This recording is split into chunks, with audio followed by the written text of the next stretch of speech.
Moi moche et méchant, les mignons, comme des bêtes, tous en scène.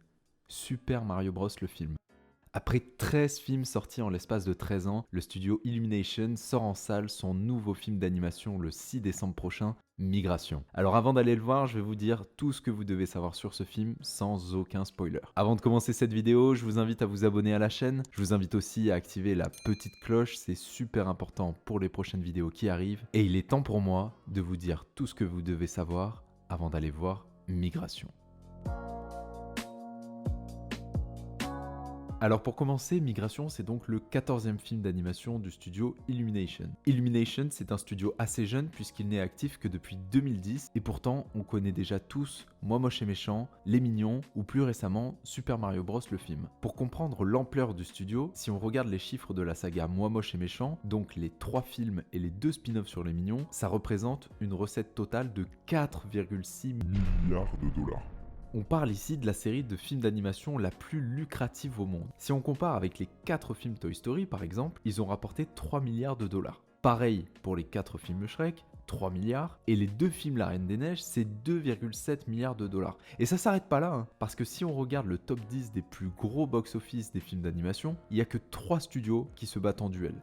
Disney, Pixar et Illumination avec 3 films dans le top 10. On retrouve Moi moche et méchant 3 à la 8e place, Les Mignons à la 5e place et Super Mario Bros le film à la 2e place. Ils arrivent même à être sur le podium. Donc là, clairement, on parle d'un nouveau mastodonte dans le domaine de l'animation pour un studio qui n'a que 13 ans d'activité, je rappelle. Pour ceux qui souhaitent en savoir plus sur le studio, je vous conseille d'aller voir la vidéo du Puy animé. Il explique très bien toute son histoire, c'est super intéressant. Et pour ceux qui pensent très bien connaître les films d'Illumination, n'hésitez pas à venir tester vos connaissances sur mon quiz 3 images un film. Je vous mets le lien juste ici. Et après Les Mignons 2 ou Super Mario Bros, qui sont des suites de films ou des adaptations, et qui doivent suivre une ligne directrice assez stricte, Illumination, ils ont voulu laisser plus de liberté sur leurs futurs projets. Alors le fondateur et directeur du studio Illumination, Chris Meledandri, il s'est tourné vers le réalisateur Benjamin Renner pour diriger le premier projet original du studio depuis 2016, c'est-à-dire depuis Tous en scène. Benjamin Renner, c'est un réalisateur français, oui monsieur, et il a notamment réalisé Ernest et Célestine en 2012 et Le Grand Méchant Renard et autres contes en 2017, qui ont tous les deux remporté le César du meilleur film d'animation. Bon, ça montre surtout que le studio a choisi quelqu'un qui a une vraie identité créative, une vraie patte, aussi bien dans le scénario et la réalisation que dans le dessin, parce que Benjamin Renner, c'est aussi un dessinateur de bande dessinée qui publie depuis 2008 des BD sous le pseudonyme de Renek. On peut citer notamment Le Grand Méchant Renard, qu'il a publié en 2015 et qu'il a adapté en film d'animation 2 ans plus tard. Benjamin Renner, il avait plutôt l'habitude de réaliser des films d'animation traditionnels. Là, il a été chargé d'adapter son style assez simpliste pour un film d'animation par ordinateur. Non, parce que le bonhomme était habitué à faire ça. Et là, il bosse pour un studio qui fait ça. Petite différence quand même. Et perso, je dois dire que j'adore le résultat. Non mais regardez-moi ce plan! Bon, si je dois juste conclure sur l'animation et le scénario, je pense que Benjamin Renner est un excellent atout pour le studio, et rien que dans les bandes annonces, on voit que ça transpire de bonnes intentions. Pour la bande originale du film, c'est John Powell qui l'a composé. Alors, pour les fans de films d'animation, vous le connaissez peut-être, mais pour les autres, John Powell, c'est ça.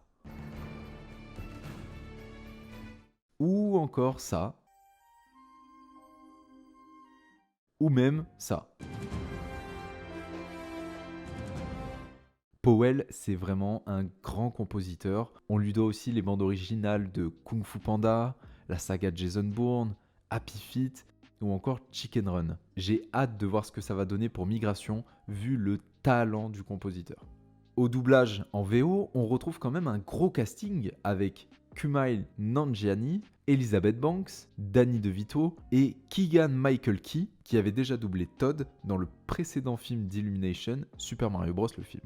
Et en VF, on n'a que 2 noms pour l'instant, c'est Pio Marmaille et Laure Calamy qui interpréteront les canards Mac et Pam. Pas de star talent, on a 2 vrais comédiens pour faire du doublage, ça fait plaisir. Bon, et je vous ai gardé la meilleure info pour la fin, la cerise sur le gâteau. Si vous allez voir Migration en salle, vous pourrez voir avant le film un court-métrage nommé Moond. On y retrouve Vector Perkins, l'adversaire de Gru dans le premier film Moi moche et méchant. Alors tout ce qu'on voit dans la bande-annonce, c'est qu'il est toujours bloqué sur la Lune et qu'il essaye de trouver un moyen de revenir sur Terre. Il est rejoint par les mignons qui sont, vous le savez, toujours prêts à aider un méchant. Est-ce que ce serait pas un petit indice pour Moi moche et méchant 4 ? Bon, moi je pose ça là, mais le film est déjà prévu en juillet 2024.